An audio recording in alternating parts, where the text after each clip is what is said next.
தமிழகத்தின் ஒரு சிறிய நகரத்தில் மீனா என்ற இளம்பெண் தனக்கென ஒரு சிறிய தையல் கடையை நடத்தி வருகிறாள். அவளுடைய இந்த சின்னஞ்சிறு தொழில்தான் அவள் குடும்பத்தின் முதுகெலும்பாக இருக்கிறது. அவளுடைய கணவர் பிரபு கடந்த 4 வருடங்களுக்கு முன்பு வெளிநாடு சென்று வேலை பார்த்து வருகிறார். தொடக்கத்தில் அவர் அடிக்கடி தொலைபேசியில் பேசி மீனாவின் மனநிலையை புரிந்து கொள்ள முயன்றார். ஆனால் காலப்போக்கில் அந்த அலைபேசி உரையாடல்கள் குறையத் தொடங்கின. இப்போது வாரத்தில் ஒரு முறை மட்டுமே அவர் அழைக்கிறார். அவர் சம்பாதிக்கும் பணத்தில் பெரும் பகுதியை மீனாவிடம் அனுப்பி வைக்கிறார். மீனா அந்த பணத்தில் வீட்டு செலவுகளை நிர்வகித்து மீதத்தை கடன்களை அடைக்கவும் தன் குழந்தைகளின் எதிர்காலத்திற்காகவும் சேமிக்கிறாள். திருமணமான ஆரம்ப நாட்களில் பிரபு மீனாவிடம் மிகுந்த பாசத்துடன் நடந்து கொண்டார். அவர்கள் எங்கு சென்றாலும் ஒன்றாகவே செல்வார்கள். அவள் விரும்பும் பொருட்களை வாங்கிக் கொடுப்பதில் அவருக்கு மிகுந்த மகிழ்ச்சி. மீனா அந்த நாட்களை மிகவும் இனிமையாக நினைவு கூர்கிறாள். ஆனால் அவர்களின் இல்லற வாழ்க்கையில் சில பொருளாதார பிரச்சினைகள் உருவாகின. கடன்கள் பெருகின. இந்த நிலையில்தான் பிரபு அதிக வருமானத்திற்காக வெளிநாடு செல்ல முடிவு செய்தார். இப்போது மீனா வீட்டில் மிகவும் தனிமையாக உணர்கிறாள். இரவு நேரங்களில் தையல் வேலையில் மூழ்கியிருந்தாலும் படுக்கைக்குச் செல்லும் போது அவளின் மனம் வெறுமையை உணர்கிறது. தெருவில் ஜோடிகளாக செல்லும் பெண்களை பார்க்கும்போது ஏன் எனக்கு மட்டும் இந்த நிலை என்ற எண்ணம் அவளை வாட்டுகிறது. கடன்கள் மெல்ல மெல்ல குறைந்து வருவதை நினைத்து அவளுக்கு சிறிய ஆறுதல் கிடைக்கிறது. இந்த நிலையில்தான் அவளுடைய பக்கத்து வீட்டில் வசிக்கும் மாலா என்ற பெண்ணின் தம்பி சந்தோஷ் வெளிநாட்டிலிருந்து சொந்த ஊருக்கு திரும்பி வருகிறான். மாலா மீனாவின் நெருங்கிய நண்பர். அவர் சந்தோஷை அறிமுகப்படுத்தும்போது, என் தம்பி சந்தோஷ் கடந்த 5 ஆண்டுகளாக வெளிநாட்டில் இருந்தான். இப்போதுதான் திருமணம் செய்து கொள்ள ஊருக்கு வந்திருக்கிறான் என்று சொன்னார். சந்தோஷை முதல் முறையாக பார்க்கும்போதே மீனாவின் மனதில் அவனை பற்றிய ஒரு நல்ல எண்ணம் உருவாகிறது. அவனுடைய சுறுசுறுப்பான பேச்சும் மற்றவர்களிடம் அன்பாக நடந்து கொள்ளும் பண்பும் மீனாவை வெகுவாக கவர்கின்றன. மறுபுறம் சந்தோஷும் மீனாவை பார்க்கும்போது, இவளைப் போன்ற ஒரு பெண் எனக்கு வாழ்க்கையில் கிடைத்தால் எவ்வளவு நன்றாக இருக்கும் என்று எண்ணுகிறான். அவன் மீனாவை ஒரு சிறப்பான பார்வையில் பார்க்க ஆரம்பிக்கிறான். இந்த மாற்றங்களை மாலா கவனிக்கிறாள்.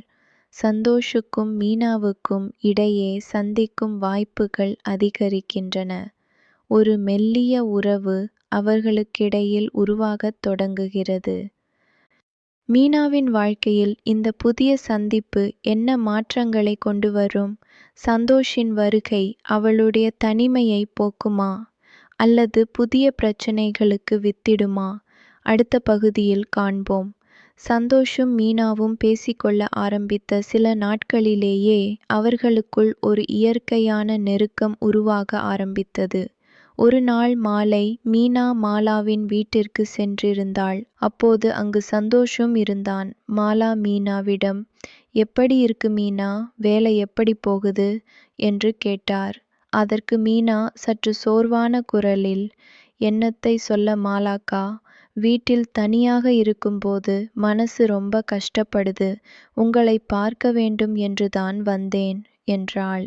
அவள் பேசும்போது சந்தோஷின் கண்கள் அவள் மீது நிலைத்திருந்தன. அந்த பார்வையின் சூடு மீனாவுக்கும் புரிந்தது. இருந்தாலும் அவள் அதை உடனடியாக பொருட்படுத்தாமல் இருந்தாள்.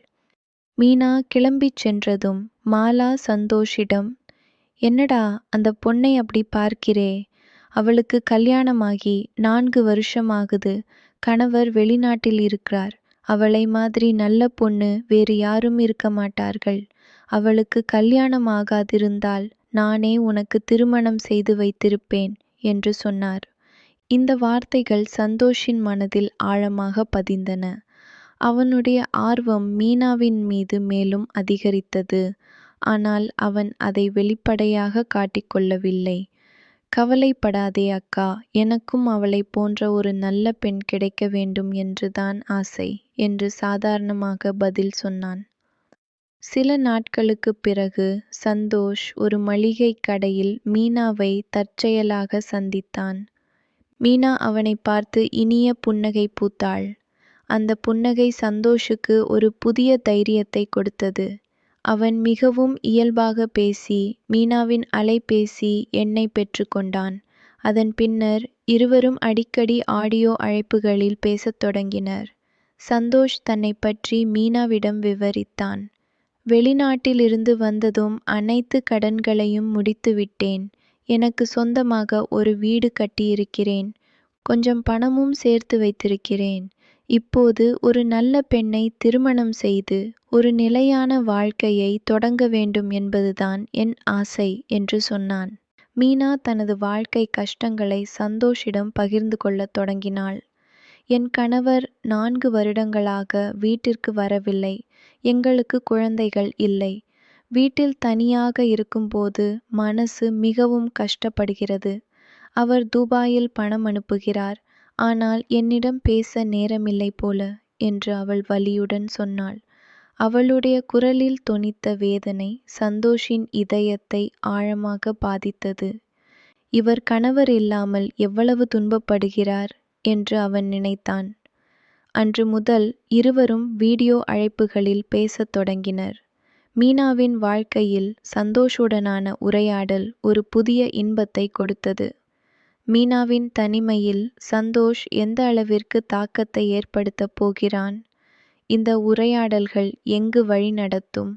அடுத்த பகுதியில் அவர்களின் உணர்வுகளின் ஆழத்தை பார்ப்போம். மீனாவிற்கும் சந்தோஷிற்கும் இடையிலான உரையாடல்கள் நாளுக்கு நாள் ஆழமடைந்தன. தன் கணவர் இல்லாத வெற்றிடம் சந்தோஷின் வார்த்தைகளால் கொஞ்சம் கொஞ்சமாக நிரம்பத் தொடங்கியது. மனதில் இருந்த சோகமும் வலியும் ஏக்கமும் அனைத்தையும் அவள் சந்தோஷிடம் தாராளமாக பகிர்ந்து கொள்ள ஆரம்பித்தாள். அவனிடம் பேசும்போது தனக்கு மிகப்பெரிய மனநிம்மதி கிடைப்பதாக மீனா உணர்ந்தாள். சந்தோஷும் அவ்வாறே தனது வாழ்க்கையின் சுவாரஸ்யமான மற்றும் சோகமான சம்பவங்களை மீனாவிடம் கூறினான். தான் வெளிநாட்டில் பட்ட கஷ்டங்கள், அங்குதான் சந்தித்த வித்தியாசமான அனுபவங்கள், தனது கனவுகள் என அனைத்தையும் அவன் பகிர்ந்தான். இருவருக்கும் இடையே ஒரு உணர்வு பூர்வமான பிணைப்பு உருவானது. ஒருவருக்கொருவர் இல்லாமல் ஒரு நாள் கூட இருக்க முடியாத நிலைக்கு அவர்கள் வந்து சேர்ந்தனர். இந்த நிலையில் ஒரு நாள் சந்தோஷ் மீனாவிடம், கொடைக்கானலுக்கு போய் வரலாமா? சிறிது நேரம் இந்த நகர சந்தடியில் இருந்து விலகி இயற்கையின் அரவணைப்பில் இருக்கலாம் என்று கேட்டான். முதலில் மீனாவுக்கு தயக்கமாக இருந்தது. ஆனால் அவளுடைய தாயார் தனது சொந்த ஊருக்கு ஒரு விழாவிற்காக செல்ல இருந்ததால் வீட்டில் தனிமை வரும் என்று நினைத்து சரி போகலாம் என்று ஒப்புக்கொண்டாள். சந்தோஷ் தனது அக்கா மாலாவிடம் நண்பர்களை பார்க்க வெளியே செல்கிறேன் என்று சொல்லிவிட்டான். மீனா தனது வீட்டில் ஒரு பொய் காரணம் சொல்லி பிரண்ட் மேரேஜ் வேறு என்று கூறி இருவரும் கொடைக்கானல் புறப்பட்டனர். கொடைக்கானலின் பசுமையான மலைகள், குளிர்ந்த காற்று, அடர்ந்த வனப்பகுதிகள் என அந்த இயற்கை சூழல் இருவருக்கும் புதுவிதமான அனுபவத்தை கொடுத்தது. சுற்றுலா தலங்களில் சுற்றி சுற்றி பார்த்தனர். புல்வெளிகளில் கைப்பிடித்து நடந்தனர். மீனாவுக்கு தனது கணவருடன் கூட இல்லாத ஒரு ஈர்ப்பு சந்தோஷிடம் உருவானது. சந்தோஷ் மீனாவை மிகுந்த மரியாதையுடனும் பாசத்துடனும் நடத்தினான். அவளுடைய விருப்பங்களை கவனித்தான். அவள் விரும்பிய இடங்களுக்கு அழைத்து சென்றான்.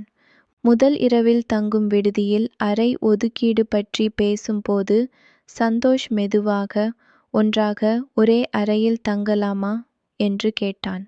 மீனா சற்றும் யோசிக்காமல் சம்மதித்தாள். அவளுக்கு சந்தோஷின் மீது முழு நம்பிக்கை இருந்தது. இருவரும் ஒன்றாக சாப்பாடு வாங்கி சாப்பிட்டனர்.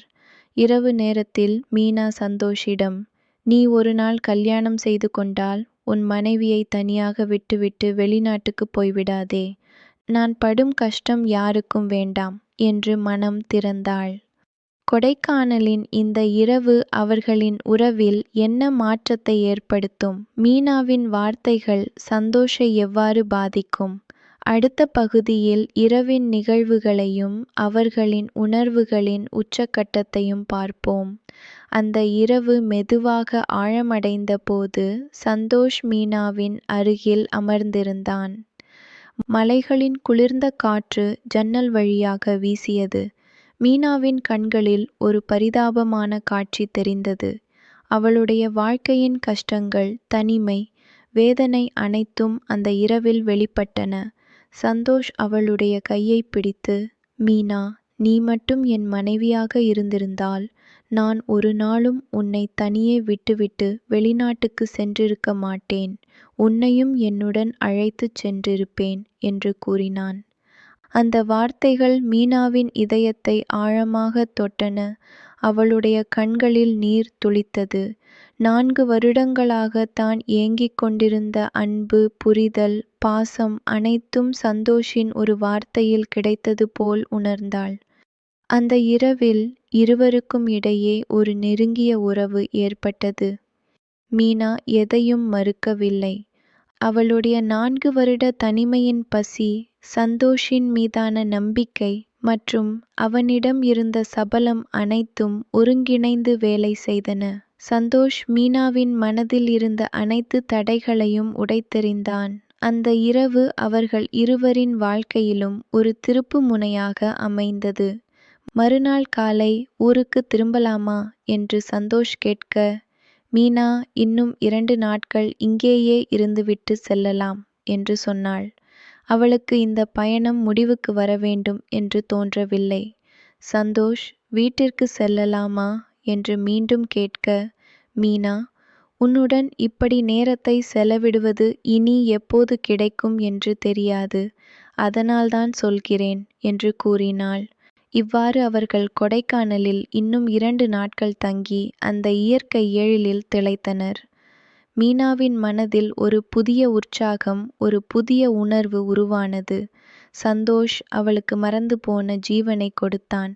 ஆனால் பயணத்தின் கடைசி நாளில் மீனா சந்தோஷிடம் உறுதியாக கூறினாள், இனிமேல் இப்படி தவறுகள் நடக்கக்கூடாது. உனக்கு ஒரு நல்ல எதிர்காலம் இருக்கிறது. நீ திருமணம் செய்து கொண்டு உன் மனைவியுடன் சந்தோஷமாக வாழ வேண்டும். உன் மனைவியை நான் என் சொந்த குழந்தையைப் போல பார்த்து கொள்கிறேன் என்றாள். சந்தோஷ் அவளுடைய வார்த்தைகளை ஏற்று அதை உறுதிப்படுத்தினான்.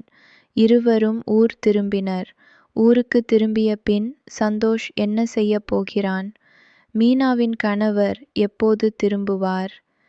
இந்த பயணம் அவர்கள் இருவரின் வாழ்க்கையிலும் எப்படி பாதிப்பை ஏற்படுத்தும்? அடுத்த பகுதியில் பார்ப்போம். ஊருக்கு திரும்பிய சந்தோஷ் மீனா சொன்ன அறிவுரைகளை தனது மனதில் பதித்து கொண்டான். அவன் தனக்கு சொந்த ஊரில் ஒரு நல்ல பெண்ணை திருமணம் செய்து கொள்வதென முடிவு செய்தான். குடும்பத்தினர் அவனுக்கு ஒரு பொருத்தமான பெண்ணை தேர்வு செய்ய சந்தோஷ் அந்த பெண்ணை சந்தித்தான். அவள் மிகவும் எளிமையானவள், பண்புள்ளவள் மற்றும் நேர்மையானவள். சந்தோஷ் அவளை விரும்பி திருமணத்திற்கு சம்மதம் தெரிவித்தான். திருமணம் மிகவும் எளிமையாகவும் கோலாகலமாகவும் நடந்தேறியது. சந்தோஷ் தனது மனைவியிடம் மிகவும் உண்மையாகவும் பாசத்துடனும் நடந்து கொண்டான். மீனா சொன்னதை நினைவில் வைத்து அவளை ஒருபோதும் தனிமையில் ஆழ்த்தாமல் பார்த்து கொண்டான். அவன் தனது மனைவியுடன் மிகவும் இணக்கமாக வாழ்ந்தான். சரியாக அதே சமயத்தில் மீனாவின் கணவர் பிரபு துபாயில் இருந்து நிரந்தரமாக திரும்பி வந்துவிட்டார். அவர் வந்ததும் மீனா மகிழ்ச்சியில் துள்ளி குதித்தாள். பிரபு வந்த உடனேயே மீனாவின் கடன் பிரச்சனைகள் முற்றிலுமாக தீர்ந்தன. அவர் தன்னுடன் சேர்த்து வைத்திருந்த பணத்தை கொண்டு அனைத்து கடன்களையும் அடைத்தார்.